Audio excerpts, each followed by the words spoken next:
La chapelle de la lumière. Je m'appelle Miguel Herrera, et ce que je vais raconter n'est pas une histoire pour convaincre, mais un témoignage pour ne pas oublier ce que mes yeux ont vu un jour, au cœur du désert.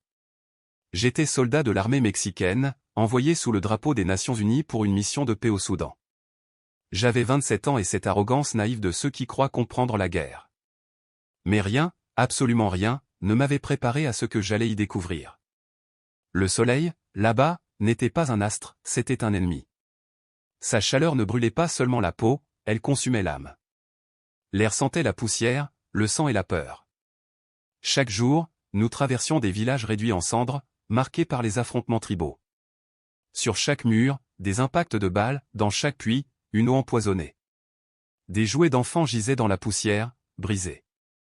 Et partout, le même silence lourd, étouffant, celui qui suit les cris.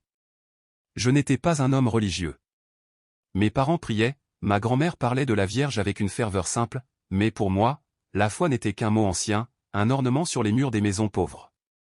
Pourtant, avant mon départ, ma mère m'avait glissé dans la main une petite image usée de la Vierge de Guadalupe. Emporte-la avec toi, Ijo. Elle marche toujours auprès de ceux qui n'ont pas peur d'aimer. J'avais souri sans répondre. Je l'avais glissée dans la poche intérieure de mon uniforme, et je l'avais oubliée. Les semaines passèrent. Le temps s'étirait dans la poussière, sans horizon. Nous dormions peu, mangions mal, vivions entre deux alertes. Le vent charriait parfois des cris venus de villages attaqués à plusieurs kilomètres.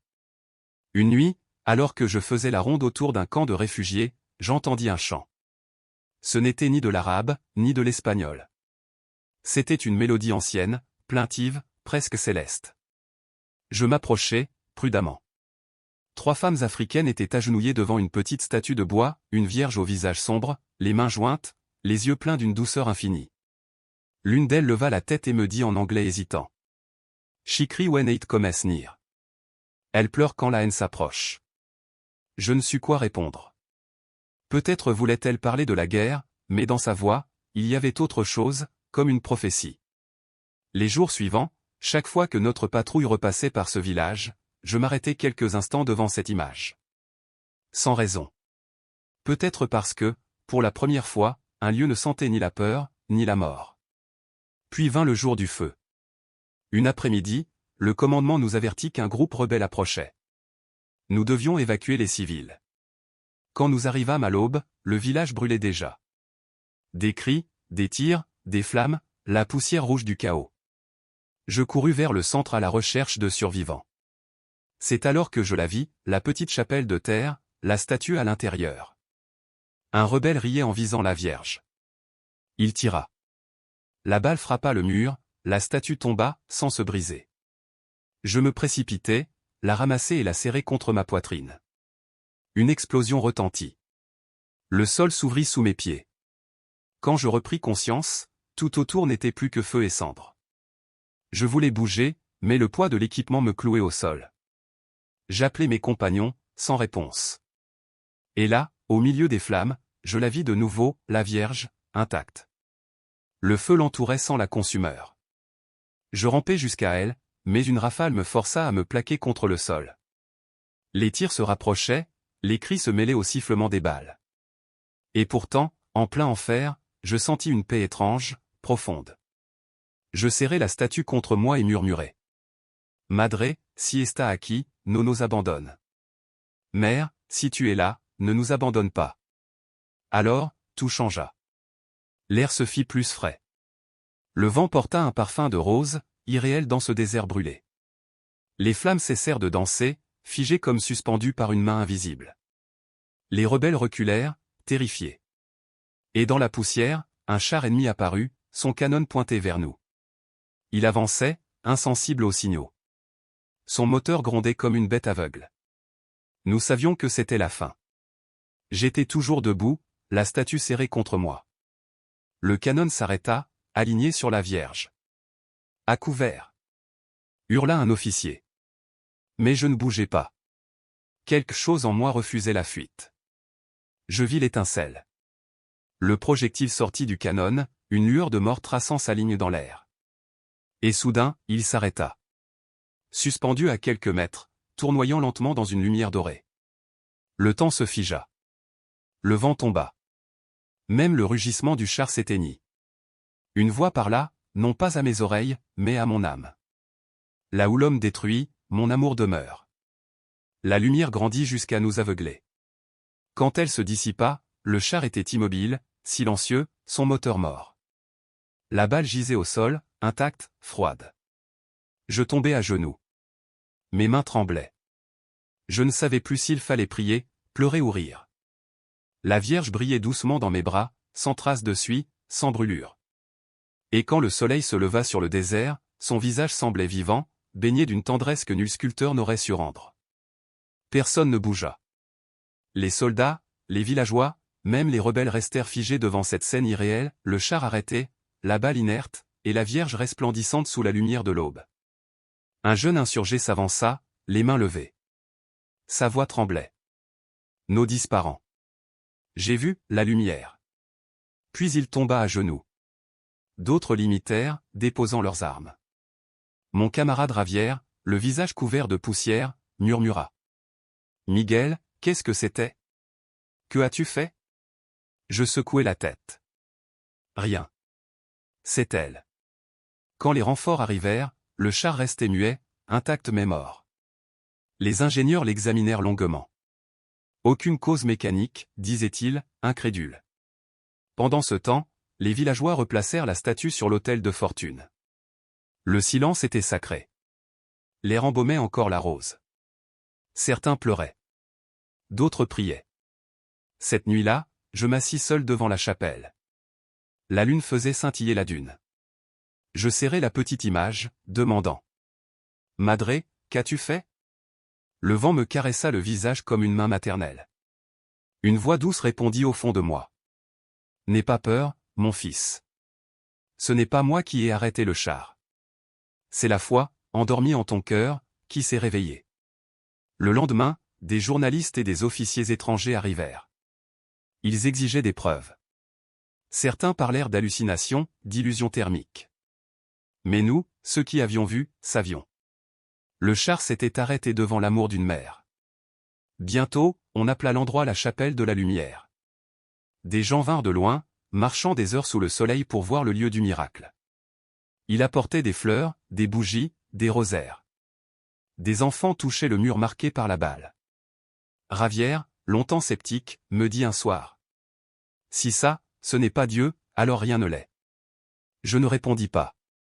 Je savais simplement que, pour la première fois, je comprenais ce que voulait dire croire. Les jours passèrent.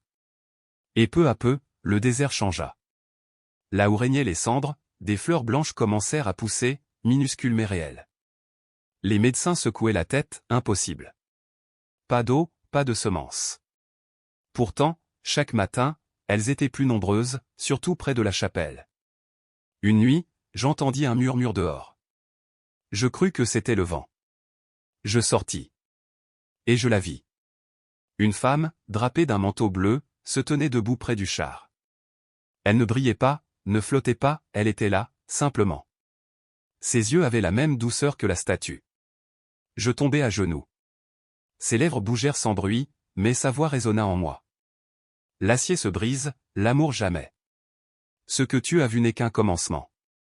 Ce désert pleurera encore, mais il refleurira. Quand je rouvris les yeux, elle avait disparu. Seul demeurait le parfum des roses et une fine poussière dorée sur le char. Le lendemain, la rumeur s'était répandue, les rebelles qui avaient vu la lumière avaient déposé leurs armes. Certains revinrent, demandant pardon. La mer nous a regardés, disaient-ils, et nous ne pouvions plus tuer. Les officiers exigeaient des rapports. On m'interrogea des heures. Voulez-vous vraiment que j'écrive qu'une image sainte a arrêté un char? Me lança un colonel étranger, ironique. Je répondis calmement. Non, monsieur. Écrivez simplement que l'amour a arrêté la haine. Parce que c'est la vérité. Cette nuit-là, le vieux chapelain italien vint me voir. Il s'assit près de moi et murmura. J'ai vu beaucoup de guerres, fils. Mais jamais un miracle comme celui-là. Peut-être que le ciel a choisi ce lieu justement parce qu'ici, personne ne l'attendait. Je lui demandai. Dois-je raconter ce que j'ai vu? Il sourit. Ce n'est pas une question de raconter, Miguel. C'est une question de vivre. Si tu parles avec ton âme, les mots trouveront le chemin. À l'aube, je vis des enfants déposer des fleurs de papier devant la statue. Le plus petit me regarda et dit: Elle nous protège. Cette nuit, j'ai rêvé qu'elle nous prenait dans ses bras. Je posai ma main sur sa tête. Une paix immense m'envahit. Mais les supérieurs s'inquiétaient. Ils craignaient que la ferveur populaire ne dégénère. L'ordre tomba, retirer la chapelle, pour raison de sécurité. Quand j'appris cela, un froid me parcourut. Je savais qu'y toucher serait un sacrilège.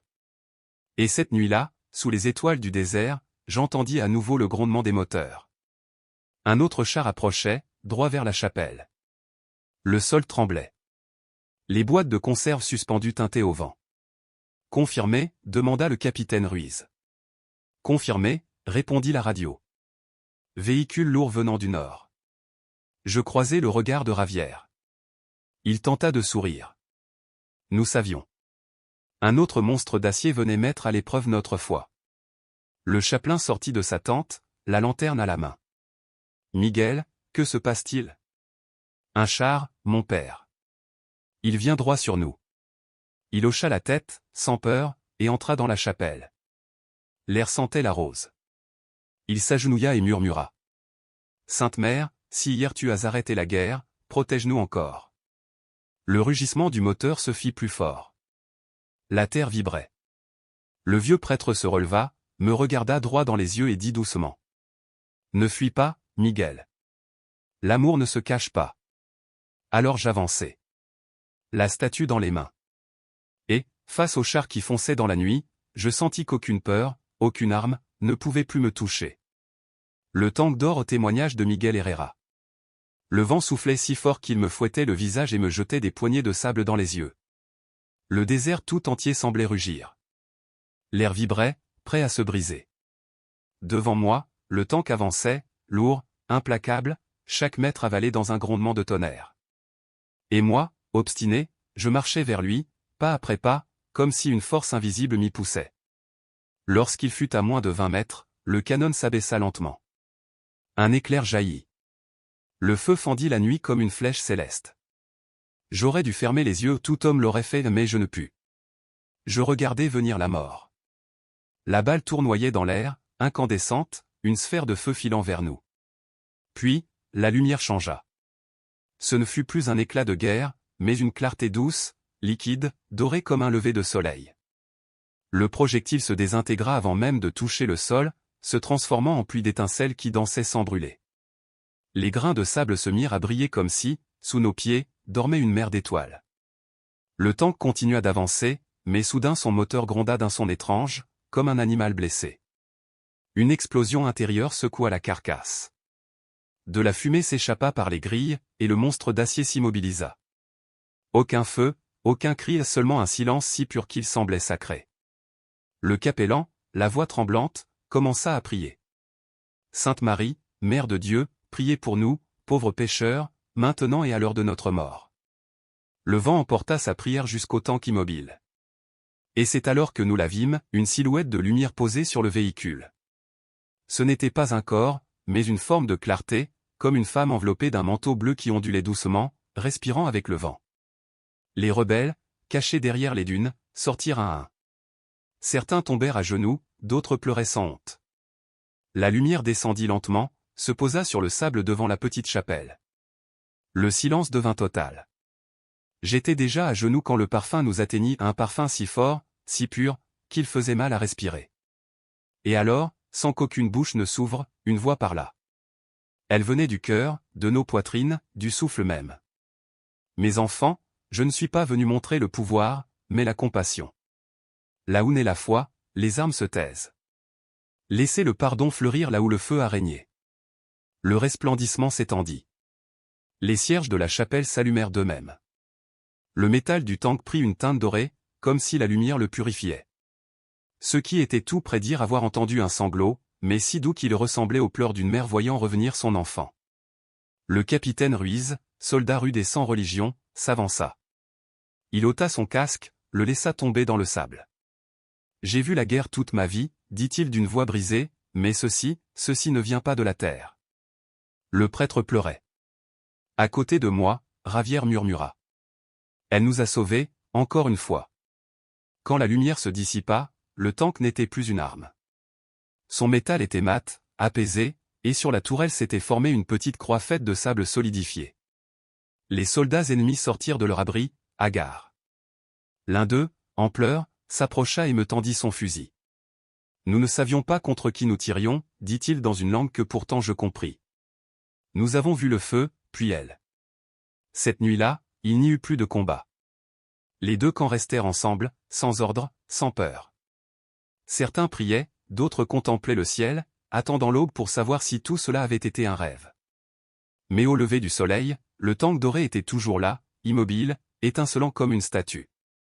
Les rayons du matin s'y reflétaient, projetant une lumière sur la chapelle, et la Vierge, dans son image, semblait regarder l'horizon avec une expression que je n'oublierai jamais, un mélange de tristesse et de tendresse infinie. Les habitants commencèrent à appeler ce lieu le tank de la paix. Et chaque fois que soufflait le vent du nord, il portait un parfum de roses fraîches. Mais le miracle ne s'arrêta pas là. Cette même nuit, alors que tout dormait, j'entendis de nouveau la voix dans mon cœur. Certains ne croient pas encore, mon fils. De plus grandes épreuves viendront. Le feu reviendra, et tu seras là. Je me réveillai en sursaut. Le ciel avait une teinte rouge, comme un présage.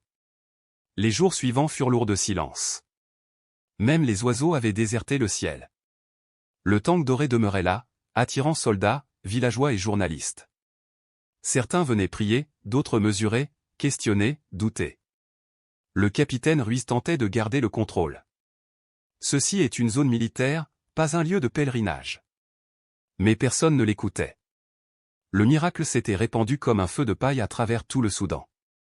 On disait que chaque nuit, le tank brillait d'une lueur douce, et que ceux qui s'en approchaient le cœur pur sentaient un chaud frisson, comme une caresse. Un soir, des véhicules des Nations Unies arrivèrent. Des hommes en costume, un évêque venu de Rome. Le commandant, un grand homme aux cheveux gris, me demanda.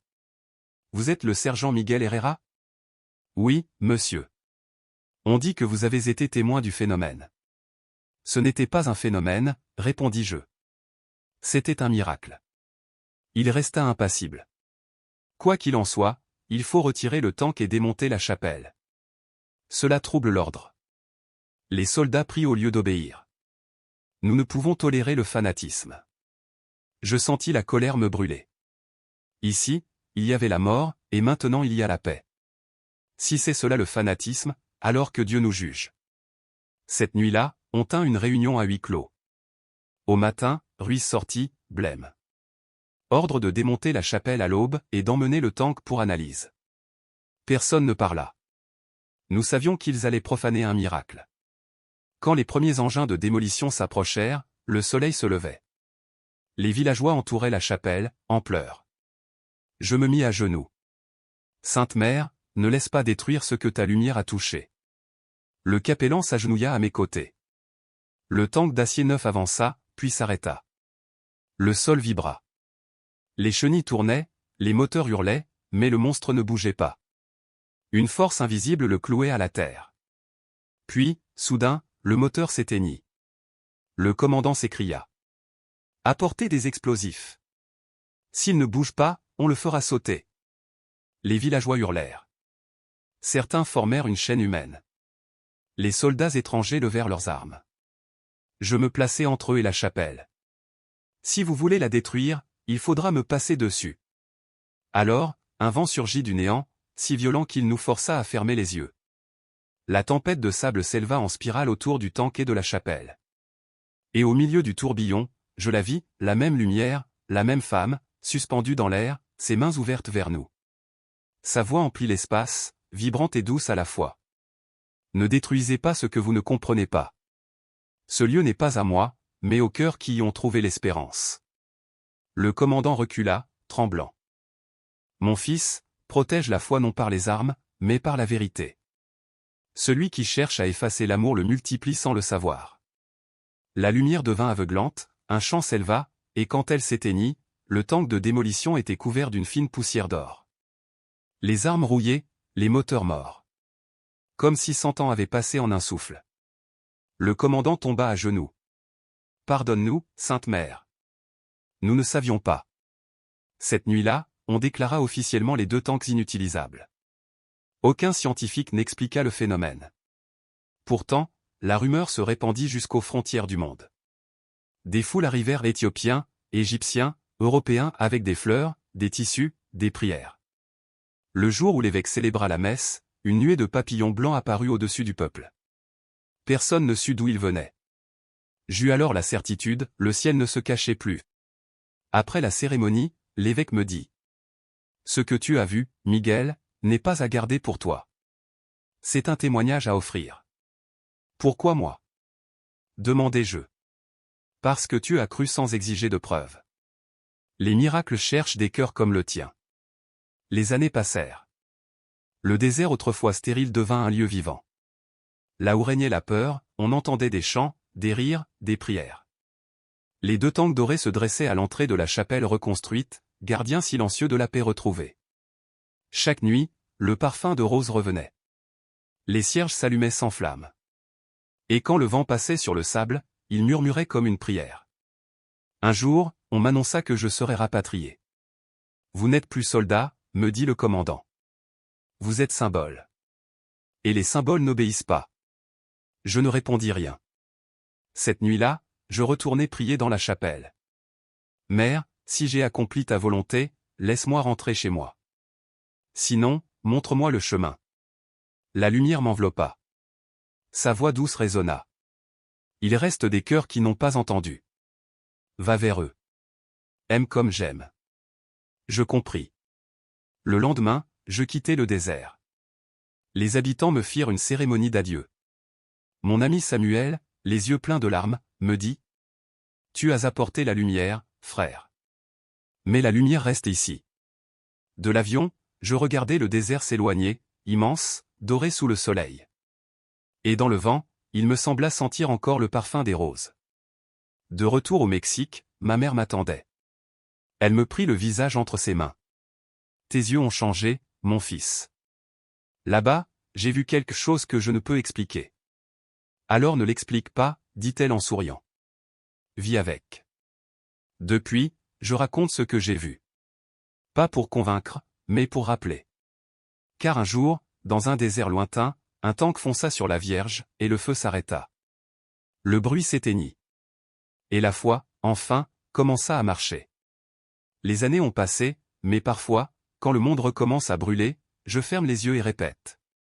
Mère, ne nous abandonne pas. Alors le vent s'emplit à nouveau de ce parfum de rose. Et je sais qu'elle est là marchant entre les ruines, pleurant encore pour ceux qui n'ont pas appris à aimer. Aujourd'hui, on dit que les 2 tanks dorés se dressent toujours, couverts de poussière et de prières. Les enfants affirment qu'ils bougent la nuit, qu'ils prient. Peut-être ont-ils raison. Je ne raconte plus la guerre. J'écris une lettre d'amour. Car c'est cela qu'elle m'a appris, que le vrai courage ne tire pas, il pardonne, que même au cœur du feu, il reste de la tendresse, et que lorsque le ciel descend sur la terre, il ne vient pas punir, mais consoler. Je suis retourné une dernière fois au sanctuaire. Le désert était fleuri. Les enfants riaient autour des tanks dorés. J'allumai une bougie devant la Vierge et murmurai. Mère, j'ai raconté ton histoire jusqu'à perdre la voix. Maintenant, elle t'appartient. La lumière emplit la chapelle. Et sa voix, douce comme au premier jour, me répondit. Merci, mon fils. Mon histoire ne finit pas avec toi. Elle commence dans chaque cœur qui décide de croire. Je sortis. Le vent se leva, portant avec lui le parfum des roses. Le désert brillait comme une mer d'or. Et j'ai compris, quand l'amour touche le monde, tout devient sacré. Marie, ma mère, mère de tous, merci de pleurer pour nous. Le vent murmura en retour et j'ai su que le miracle vivait encore.